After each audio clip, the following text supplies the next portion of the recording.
Hello guys, কেমন আছেন আপনারা সবাই? আশা করি ভালো আছেন, আমিও ভালো আছি। আর আজকের বিষয়টি হলো কিভাবে পাখিকে পোষ মানাবেন বা টেম করবেন।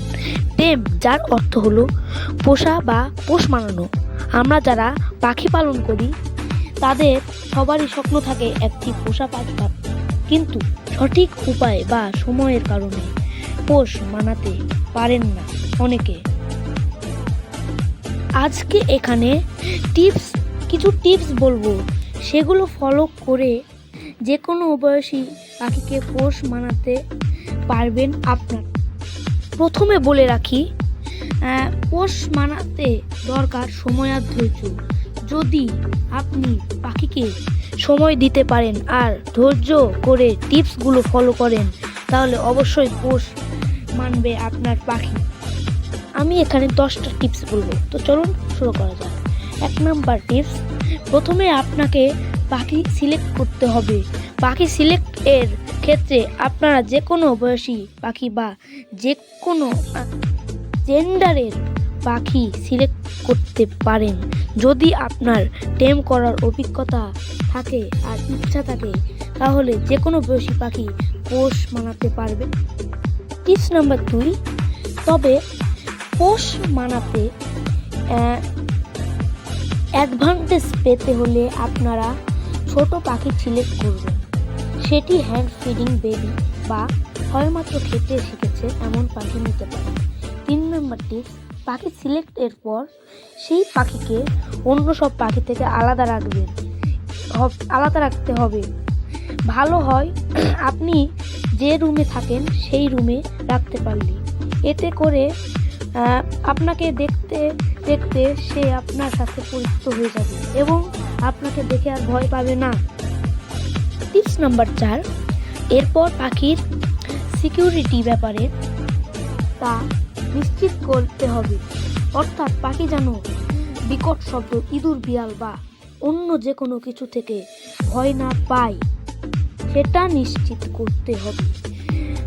টিপস নাম্বার 5, এরপর পাখির একটা 2 অক্ষরের নাম দিতে হবে। 2 অক্ষরের নাম দিলে পাখি সেটা সহজেই বুঝতে পারবে।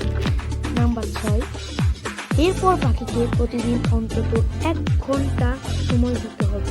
24 ঘন্টার মধ্যে যে কোনো সময় 1 ঘন্টা সময় পাখিকে দিতে হবে।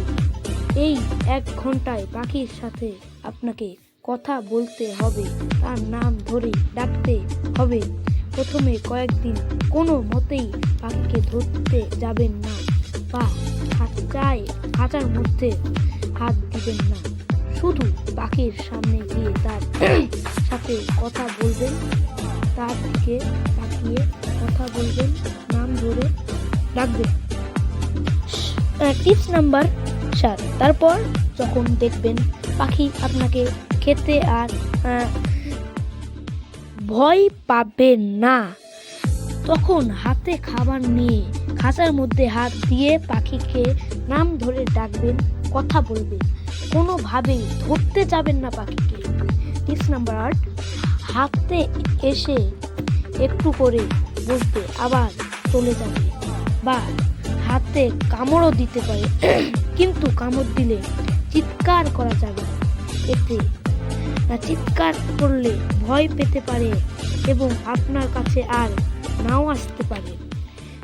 টিপস নাম্বার 9, এরপর যখন দেখবেন পাখি আপনার হাতে বসে এবং খাবার খায়, তখন ঘরের দরজা জানালা বন্ধ করে এবং ফ্যান বন্ধ করে পাখিকে ছেড়ে দিয়ে রাখবেন এবং আপনিও ঘরে থাকবেন, কিন্তু জোর করে ভুলেও পাখিকে ধরতে যাবেন না। পাখির মতো থাকবে আর আপনি আপনার মতো থাকবেন। ভালো হয় আপনি কথাবার্তা বলবেন পাখির সাথে। টিপস নাম্বার 10, এরপর পাখির খাঁচা থেকে রাতের বেলা খাবার এবং পানি বের করে রাখবেন এবং সকালে আপনার হাতে খাবার দিয়ে খাঁচার দরজা খুলে ভিতরে হাত দিবেন। যখন দেখবেন পাখি আপনার হাতে বসে খাচ্ছে, তখন আস্তে আস্তে খাঁচা থেকে হাত বের করে আনুন। অবশ্যই এর আগে ঘরের জানালা, দরজা এবং ফ্যান বন্ধ করে নেবেন। পাখি বের হয়ে আসার পর সে যদি উড়ে যায় খাবার খাওয়া বাদ দিয়ে, তাহলে উঠতে দিন। আবার একটু পর হাতে খাবার নিয়ে পাখিকে ওর নাম ধরে ডাকবেন খাবার খাওয়ার জন্য। তো গাইস, এভাবে আপনাদের পাখিকে আপনারা পোষা বানাতে পারবেন। তো আজকের ভিডিওটি যদি ভালো লেগে থাকে তাহলে এই ভিডিওটি একটি লাইক, কমেন্ট এবং শেয়ার করে দেবেন। আর এই চ্যানেলটি সাবস্ক্রাইব করে দেবেন, যাতে এখানে যে পাখি সম্পর্কিত সব ভিডিও ছাড়া হয় সেটা যাতে আপনারা সহজেই পেয়ে যান। তো আজকের মতো এখানেই বিদায় নিচ্ছি, দেখা হবে অন্য কোনো ভিডিওতে। তো আজকের মতো বাই বাই।